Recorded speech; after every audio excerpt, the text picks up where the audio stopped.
Amén. Quiero que se ubiquen conmigo en el libro de Mateo capítulo 9. Mateo capítulo 9, verso 9. Hoy quiero hablarles bajo el tema fariseísmo moderno.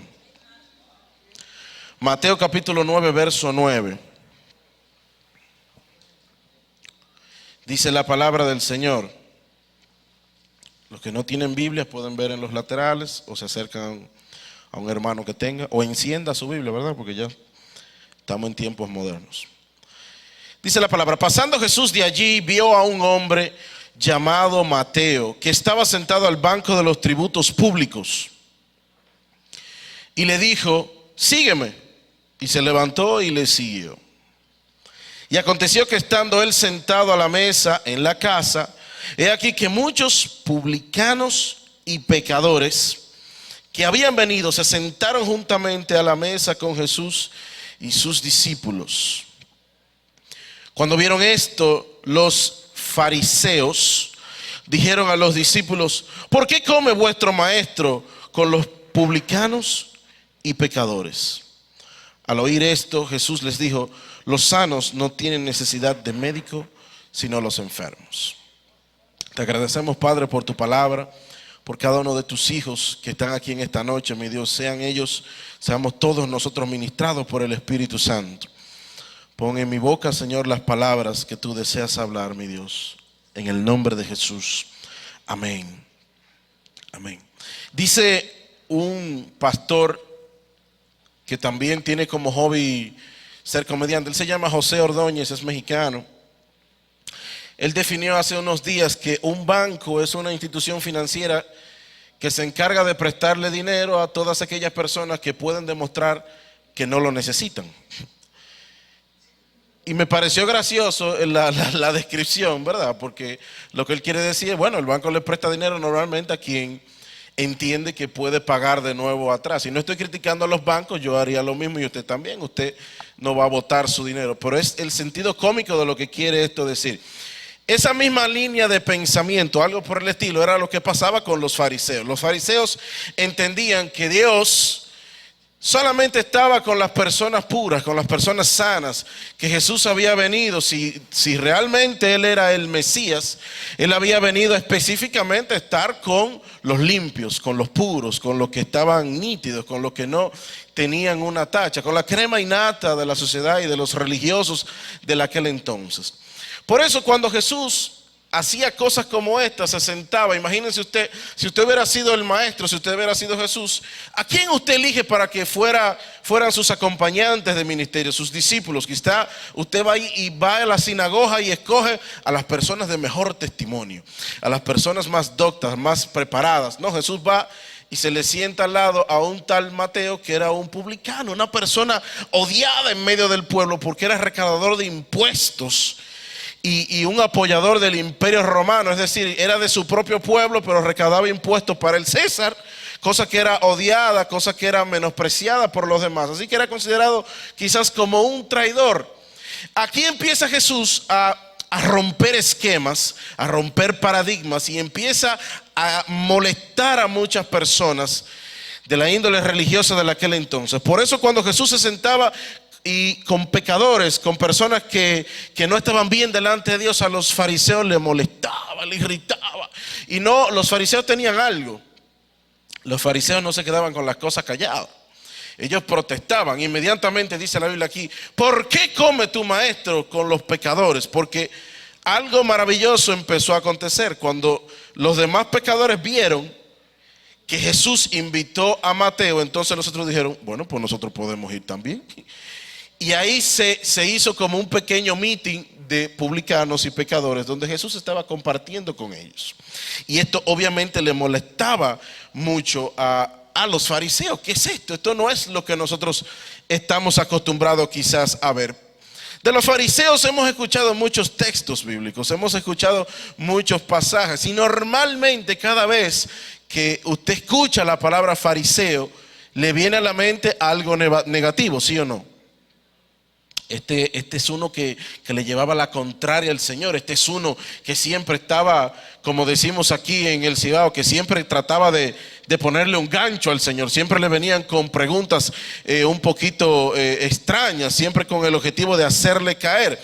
Piensen en algunas de las cosas que hacían los fariseos. Por ejemplo, se acercaban donde Jesús, como les acabo de decir, con estrategias maliciosas, todo con el objetivo de hacer caer en vergüenza al Señor, de llevarlo a un desmérito. ¿Qué cosas hacían los fariseos? En una ocasión vienen delante del Señor, y ya les acabo de hablar del contexto, del repudio que existía entre los judíos y los romanos por la opresión que había, porque tenían que pagarle impuestos, y van donde el maestro y le dicen: maestro, ¿es lícito pagar tributo al César?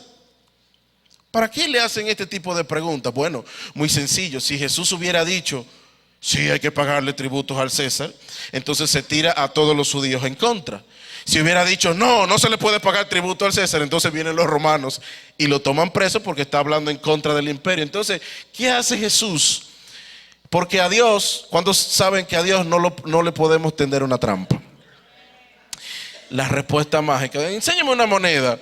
Ah, sí, van y le buscan una moneda. ¿De quién es el rostro que está aquí? Del César. Denle al César lo que es del César y a Dios lo que es de Dios. Y dejó contento a los romanos y dejó contento a los judíos. ¿Qué otras cosas? A los fariseos les encantaban los ganchos. En otra ocasión, póngase a darle mente a esto, dice la Biblia en el libro de Juan, que encuentran a una mujer en el mismo acto del adulterio. La Biblia no lo menciona, pero me gustaría analizar cómo encontraron ellos una mujer en el mismo acto del adulterio. Parecía algo como que estaba preparado. Esta se ve que esto, vamos a esperar a que esté ahí a tal hora y vamos a agarrarla en el mismo acto y vamos entonces a enjuiciarlo, vamos a aprenderla. No, esperan que cometa el acto muy probablemente y entonces, mírala aquí, vamos a llevársela ahora al maestro este. Vamos a ver qué va a hacer. Y le llevan el mismo escenario a Jesús. Esta mujer fue encontrada en el mismo acto del adulterio. En la ley, Moisés nos dice que hay que apedrearla. ¿Y tú qué dices? ¡Qué gancho!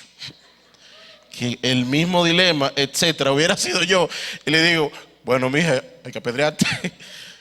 Algo así, porque solo el Señor se le ocurre hacer lo siguiente. Es verdad, sí, está bien.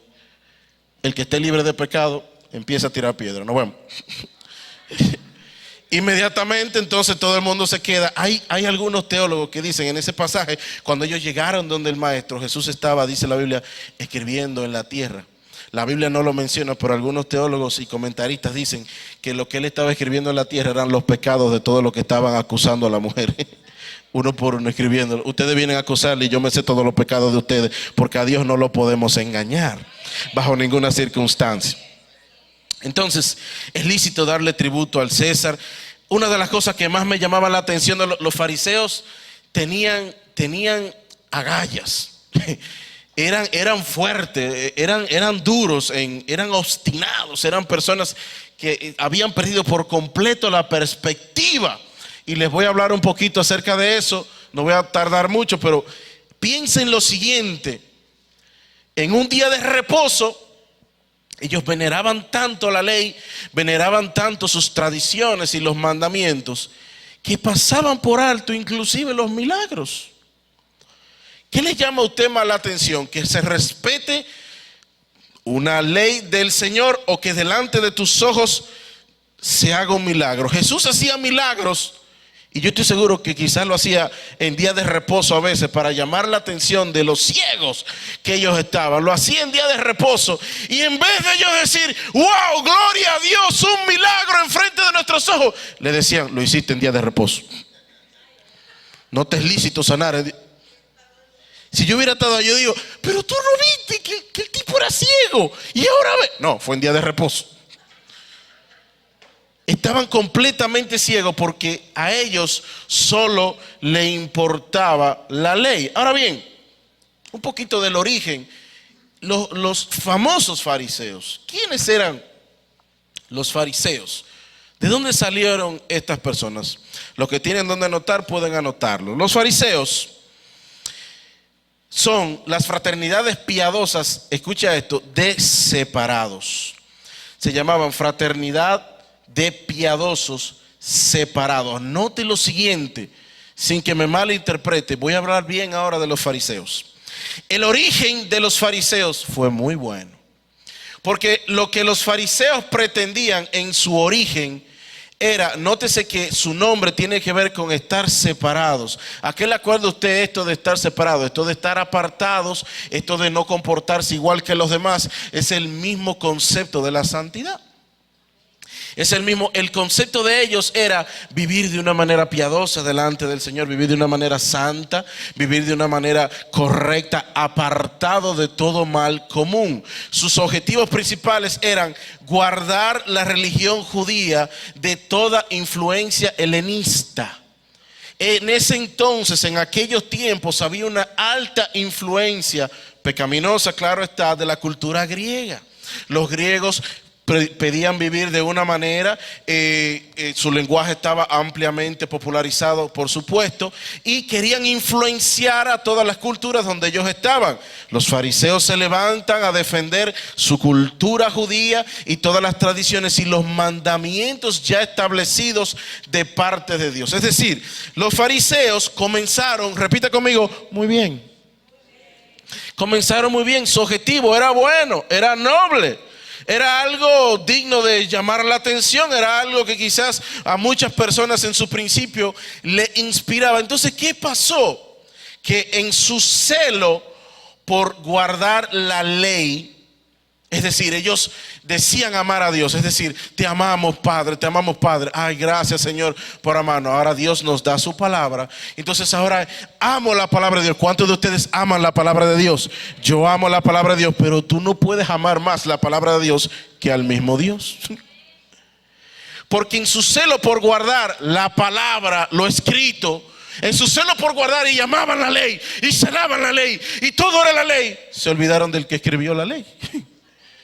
En su celo por guardar todo lo que Dios había dicho, dicen algunos historiadores que su actitud se volvió, o no historiadores, lo sabe todo el mundo al leer la palabra, se volvió completamente externa, una actitud completamente externa y mecánica. Subraye eso, externa y mecánica. No estaban descarriados, no eran personas que decían servirle al diablo, aunque lo estaban haciendo sin ellos querer, pero por endiosar, por dominicanizarlo, por deificar algo que había salido de Dios, entonces terminaron olvidándose del mismo Dios. Por pretender proteger lo que había salido de la boca de Dios, se volvieron detractores del mismo Dios, porque ellos, que se supone que debieron de haber reconocido la promesa cumplida, el verbo hecho carne, no pudieron darse cuenta porque estaban muy enfocados en sus tradiciones, en lo que ellos pensaban, en lo que ellos creían, en lo que ellos amaban.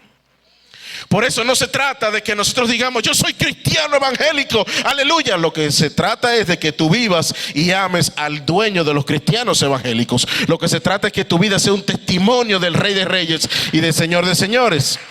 Y amén, es muy bueno. Nosotros obviamente, humildemente entendemos que dentro de todas, ¿verdad?, las religiones por ahí que creen en la palabra, tenemos la doctrina más sana, la más apegada a la palabra de Dios, obviamente. Pero no podemos llegar a un punto que deifiquemos la institución. Y nuestro pastor inclusive ha hablado mucho de eso. Que creamos que lo que yo creo es eso que me tiene que llevar en un punto que hasta me desconcentre y me olvide de la misericordia. Me olvide de la paz, me olvide de llevarme bien con los hermanos, me olvide de que misericordia quiero y no sacrificio, me olvide de amar a mi prójimo como a mí mismo. Algo por el estilo empezó a ocurrirle a los fariseos. Así que aquellos que empezaron con un propósito noble, con un propósito bello, con un propósito de cuidar la religión judía, de cuidar su cultura, de repente comenzó a convertirse en un pequeño monstruo que ellos mismos no podían controlar, a tal punto que el Rey de Reyes y Señor de Señores vino a ellos y no pudieron reconocerlo. Es más, no solo no lo reconocieron, le llevaban la contraria. Porque donde quiera que iba Jesús, ahí iban, los fariseos eran como la oposición. Eran como el partido de Jesús era el gobierno y ellos son la oposición. No importa, mira hermano, que el gobierno está haciendo un mejor trabajo. Usted y yo sabemos que la oposición siempre va a decir, pero le faltó tal cosa. Pero la economía, si la economía está buena, está en un mejor estado, cosa que no ha ocurrido, la oposición siempre va a decir, pero debería estar mejor. Algo siempre va a decir la oposición, algo por el estilo eran los fariseos. Jesús sanaba a la gente, Jesús le abría los ojos a la gente, pero lo hiciste en día de reposo, porque eran adversarios, porque eran personas que siempre llevaban la contraria. Ahora bien, fariseísmo aplicado hoy en día.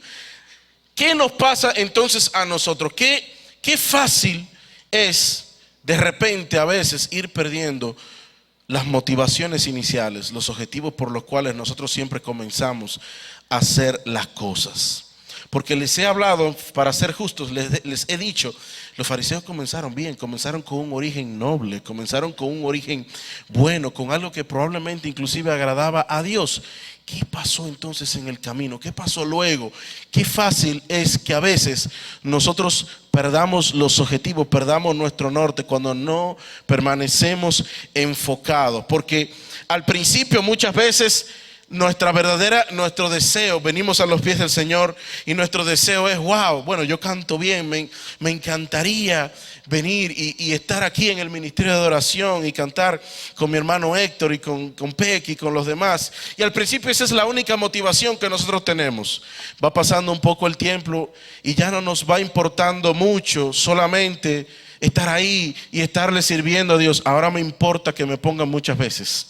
Ahora me va importando que mi voz se oiga un poquito más. Ahora me va interesando que me reconozcan y lentamente vamos perdiendo un poquito esa motivación inicial. Antes mi motivación era predicar en la calle, evangelizar como un loquito de 11 en 11. Ahora no, ahora me tienen que poner en la iglesia. Y si no me ponen en la iglesia, entonces me pongo incómodo y lentamente me voy convirtiendo en un fariseo 2014. Porque voy perdiendo los objetivos iniciales. Noblemente hemos dicho, yo quiero servirte, Señor.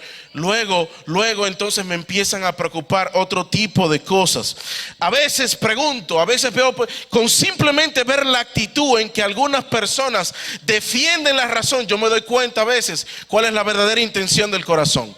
¿Qué es lo que tú quieres? ¿Por qué nos sentamos a leer la palabra? Me siento a leer la palabra porque yo quiero conocer más de mi Señor, como estábamos cantando ahorita, o me siento a estudiar para saber discutir con otras personas y que Él sepa que yo sé lo que yo estoy discutiendo.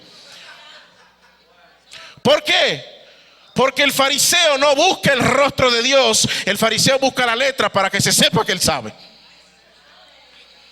Yo sé, y en Romanos capítulo 15, verso 12 dice, a mí no me discuta que yo sé teología, escatología, hermenéutica, homilética y todas esas cosas. Y sin darnos cuenta, termino haciendo oposición al mismo Dios. Termino haciendo oposición a los líderes de la iglesia. Termino haciendo oposición al pastor y no me estoy dando cuenta que, como dijo Gamaliel, estoy peleando con el mismo Dios. Lo mismo que le pasó a los fariseos. ¿Cómo comenzaron los fariseos? El partido comenzó, vamos a hacerle la guerra a todo el que se le... No, el partido comenzó bien. Empezó, porque para tú ser un escriba, ¿quiénes saben lo que era un escriba? Un escriba, antes la Biblia no venía así. La Biblia estaba escrita en papiros. Y el trabajo de un escriba era literalmente fajarse el día entero ahí a escribir y a repetir y escribir y escribir y escribir todo lo que estaba en la Biblia. Los escribas y los fariseos, que era un partido también similar, siempre estaban en contra del maestro. Entonces, aquellos que iniciaron, para usted dedicarse su vida entera, usted estar escribiendo, porque el papiro no duraba tanto quizás, escribiendo, usted empezó tiene que haber comenzado usted con una motivación buena. ¿Cómo entonces usted, que se pasó la vida escribiendo, terminó haciéndole oposición a aquel mismo que usted le estaba escribiendo? ¿Cómo de repente entonces se pierden los objetivos claros, se pierden el norte? Dios no nos llamó a discutir y a estar en opiniones adversas. ¿Sabe qué nos mandó el Señor? A buscar su rostro y su poder. a buscar su rostro y su poder. Vaya conmigo al Salmo 105:4. Salmo 105:4. ¿Qué dice el Salmo 105:4? Buscad a Jehová y su poder. Buscad siempre su rostro. ¿Qué quiere decir esto, amados hermanos? Que lo que Dios anda anhelando es que cada vez que tú vengas a la iglesia, vengas a buscar el deseado de las naciones. Es que cada vez que tú abras la palabra, no la abras con el objetivo de tú llegar a ser un gran intelectual en la Biblia y que tú puedas memorizarte la Biblia para poderla discutir con otras personas. No, tú tienes que abrir la palabra para adorar a tu Padre Celestial, para empezar a vivir la vida de acuerdo a sus estatutos, de acuerdo a su voluntad. Tú tienes que abrir la palabra para que el Espíritu Santo cada día more en ti, para que el Espíritu Santo cada día pueda hablarte. Tú tienes que orar no para poder decir, en mis tiempos de oración, cuando yo oro, la presencia de Dios fluye. ¿Qué me importa a mí eso? Si tú oras, tienes que orar para que Dios sepa que tú estás orando a Él. A los demás no le importa que tú ores 3 horas, 5 horas. No lo tienes que poner en Facebook, no lo tienes que decir a nadie. Eso es un tiempo tuyo y del Señor. Y del Señor. Dicho sea de paso, a Dios tampoco le va a sorprender eso. Porque ¿de qué forma yo voy a poder sorprender a Dios? De ninguna manera. ¿Qué me está pidiendo Dios? Busca mi rostro y busca mi poder. Cuando yo leí eso la primera vez me sorprendió. Porque nosotros nos cuidamos mucho de buscar a Dios quizás por una recompensa. Como quien dice, Señor, yo te estoy buscando por tu poder. Bueno, la Biblia dice, busquen su rostro y su poder. O sea que no está, si con el sentido correcto, no está mal buscar el poder de Dios. Si lo estoy buscando, todo depende para qué, porque el Señor sabe para qué lo estoy haciendo. Entonces, ¿qué pasa? Cuando yo me vuelvo un intelectual de la palabra, de la letra y no del espíritu, me convierto en un fariseo. Porque entonces, en vez de empezar a utilizar la palabra para sanar heridas, algunas veces se utiliza para justificar nuestras actitudes. Yo puedo agarrar textos bíblicos y justificar actitudes porque, bueno, por aquí dice que David mató a mucha gente. Yo puedo darte una bofetada, aunque sea a ti. Porque si David mató, pero ¿qué es lo que yo estoy diciendo? Eso fue simplemente un ejemplo. Cuando yo busco la Biblia, cuando yo entro a la palabra y busco del Señor, tengo que buscarlo con el Espíritu Santo. Cada vez que yo abro la palabra tengo que pedirle, Espíritu Santo, ayúdame, porque Jesús dijo que tú me ibas a enseñar todas las cosas que Él dijo. Así que ayúdame a entender la palabra, ayúdame a saberla para el objetivo correcto. ¿Cómo a veces entonces pasa que empezamos a discutir por opiniones diferentes? Que empezamos, cuando no tenemos la actitud correcta, solo basta de repente con ir a un estudio y empezar a compartir ideas. ¿Qué es lo que nos pasa lamentablemente a muchos de los evangélicos? Que cuando tú no piensas igual que yo, entonces nos ofendemos. Empezamos entonces a decir, eso no es de Dios, tú estás mal. Y yo te voy a decir algo, ¿quién te dijo a ti, si tú no lo puedes demostrar bíblicamente que Él está mal o que yo estoy mal? Mejor vamos a pensar, ¿qué pensará Dios acerca de esto? Y vamos a ser humildes y vamos a entender que Dios ha hablado a través de su palabra y que hay cosas a veces que tú la vas a ver de una manera y yo la voy a ver de otra. Pero como nos ha enseñado nuestro pastor, hay que aprender a diferir sin agredir. Aprender a diferir. Oye, yo pienso un poquito diferente a ti, pero por eso yo no tengo que satanizarte. ¿Qué fue lo que pasó? A menos que no sea algo de pecado, ¿verdad? Sígame la línea de lo que estoy diciendo. ¿Qué fue lo que pasó entonces con los fariseos? Que como Jesús no les convenía, entonces lo que hacían era ponerle trampas al maestro, setearle diferentes situaciones para que vayan adversas. ¿Qué va a pasar con nosotros hoy en día? Aquí se está dando un instituto bíblico los lunes y se está hablando de escatología y muchas personas vienen con diferentes puntos de vista y diferentes perspectivas. ¿Cuál es la actitud correcta de una persona?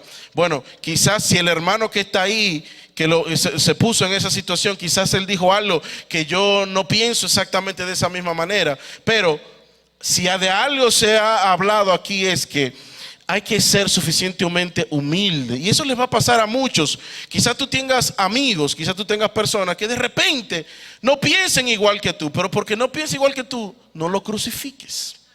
Cuando en un ministerio está pasando algo que no va acorde quizás con el bien común. ¿Qué pasa con muchas personas? Que a veces tú le das la opinión a una persona y si no se hace lo que esa persona diga, entonces desbarato la reunión y por ahí nos vamos y entonces no.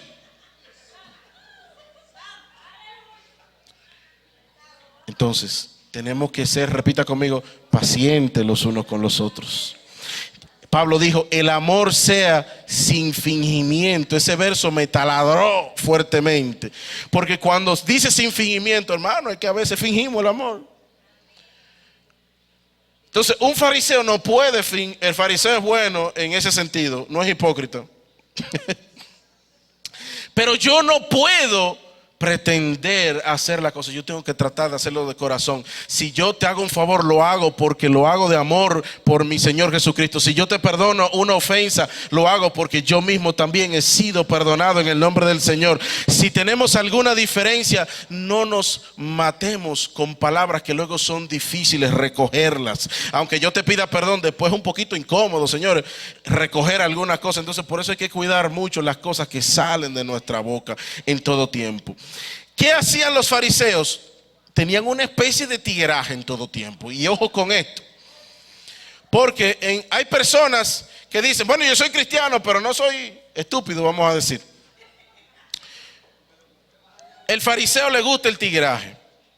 El fariseo le gusta espiritualizar el tigueraje. Sí, porque nótese, ¿cuál es la actitud de lo que le estoy diciendo? Vamos donde el maestro y vamos a preguntarle, un doctor en la ley, ¿cuál es el, señor, ven acá? Le dijo maestro, ¿cuál es el más grande de todos los mandamientos? Cualquiera cree, un alumno que quiere saber más. Mentira, él sabía. Él sabía cuál era el más grande de los mandamientos. Era un gancho, era un tigueraje. Si Jesús venía y decía, tienes que decir, mentira, tú no sabes nada. Tigueraje. ¿Cómo entonces nosotros aplicamos eso? ¿Quién dijo que los cristianos tienen que usar tigueraje para resolver algunas cosas? Vamos a llevar las cosas en oración delante de Dios.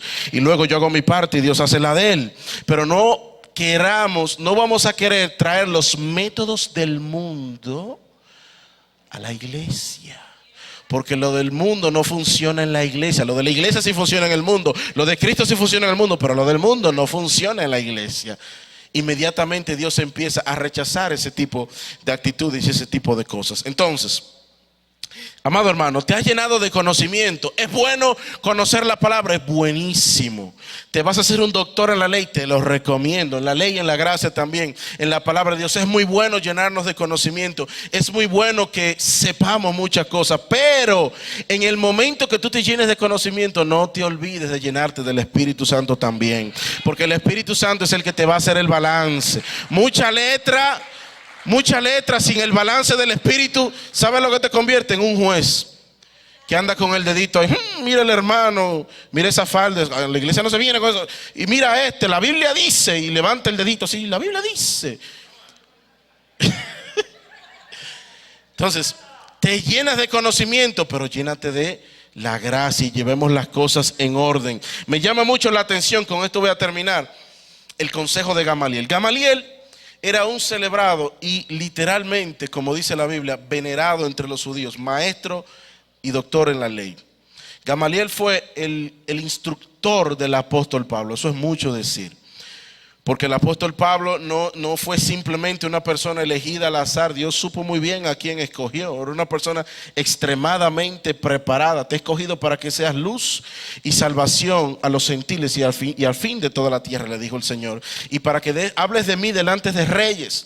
El apóstol Pablo fue el instrumento que Dios utilizó para hablar delante de reyes, para hablar delante de autoridades, para llevar el evangelio en otras áreas que los demás quizás tenían otro llamado, tenían otro propósito, pero fue al apóstol Pablo que Dios escogió para hacer esas cosas. Uno de los maestros del apóstol Pablo fue Gamaliel. En el momento en que los apóstoles, luego de la partida de Jesús, salen a predicar la palabra de Dios y se encuentran en una grande oposición de parte de los concilios y de parte de las instituciones religiosas, toman a los apóstoles presos y están determinando qué vamos a hacer con esta gente, porque se habían convertido en un gran problema. En medio de ellos, Gamaliel pidió la palabra y le dijo: varones, se los voy a parafrasear, varones, Hace un tiempecito se levantó fulano con 40 gente y hoy en día no sabemos nada de él. Hace otro tiempecito se levantó Perencejito como con 400 y hoy en día eso se disolvió también. Miren bien lo que ustedes van a hacer con esta gente, porque si eso es de los hombres se va a desvanecer. Si es de Dios no lo vamos a poder detener. No sea que nos hayamos peleando contra el mismo Dios. Cuando ese tipo dijo eso, un doctor en la ley defendiendo a los apóstoles, que lo que me dice a mí es, miren cómo a veces hasta de lo que se supone que están del otro equipo, a veces Dios, si son suficientemente humildes, les da discernimiento. Porque este hombre que se supone que debió de haber sido el primero que dijera, mátenlo a todos esos herejes, ¿quién es Jesús? No, espérense. Si eso es de Dios, ni yo ni nadie lo va a poder detener, aunque yo sea maestro de la ley, aunque yo sea doctor, aunque yo sea el arcángel, aunque yo sea fulanito. ¿Qué es lo que le quiero decir con esto? ¿Qué es lo que le quiero decir con esto? Debemos de analizar siempre cuáles son las motivaciones que nos mueven a hacer lo que hacemos. Gamaliel no estaba muy allá con esto del evangelio, este nuevo camino, pero él dijo, espérate, si esto es de Dios, déjame revisarme. Espérate, entonces, les pregunto lo siguiente, a aquellos que a veces discuten y se vuelven enemigos y ya no me llevo porque yo hablo en lenguas y tú no hablas en lenguas, yo tengo dones y tú no tienes dones. ¿Quién? Eso no es por eso, es por los frutos. Es por el fruto que Jesús dijo que lo vamos a conocer. Entonces, a veces no lo decimos, pero nos sectarizamos un poquito, nos dividimos un poco porque yo soy fogoso, yo soy espiritual. Tú no, tú eres frío, tú estás en el Polo Norte, tú estás de aquel lado y nos separamos un poquito porque no pienso igual que tú, porque no tengo la misma forma que tú. A esas personas que piensan de esa forma, sea quien sea, no estoy acusando a nadie, es un asunto de reflexión personal. Le pregunto, ¿qué tal si Dios no piensa como tú en cuanto a esas cosas? ¿Serás tú lo suficientemente humilde como Gamaliel para decir, espérate, yo soy así, pero quizás esas son cosas de mi personalidad, de mi trato, quizás Dios no piensa de esta manera? ¿Serás tú lo suficientemente humilde para admitir eso? Al otro lado le pregunto, amén, ¿qué tal si Dios piensa igual que tú? Vamos a suponer que sí, en algo doctrinal, en algo de tu personalidad. ¿Qué tal si Dios piensa igual que tú? Entonces a ti te pregunto, ¿serás tú lo suficientemente humilde para manejar eso? Y no convertirte en, yo soy superior a ti. Porque de una u otra forma caemos en el mismo hoyo. De una u otra forma, la palabra clave aquí es humildad ante todo. Porque el que está equivocado y es humilde, Dios lo levanta. Y el que está en lo correcto y es humilde, Dios lo mantiene. Entonces, ¿qué le pasó entonces finalmente a los fariseos? Nada, terminaron siendo una oposición delante del Rey de Reyes y Señor de Señores. Amados hermanos, Dios quiere que nosotros nos aprendamos la Biblia desde el Génesis hasta el Apocalipsis. Dios quiere que aprendamos mucho, Dios quiere que sepamos mucho de Él, pero que siempre hagamos el balance en las motivaciones y con nuestro amado Espíritu Santo. Vamos a estar de pie.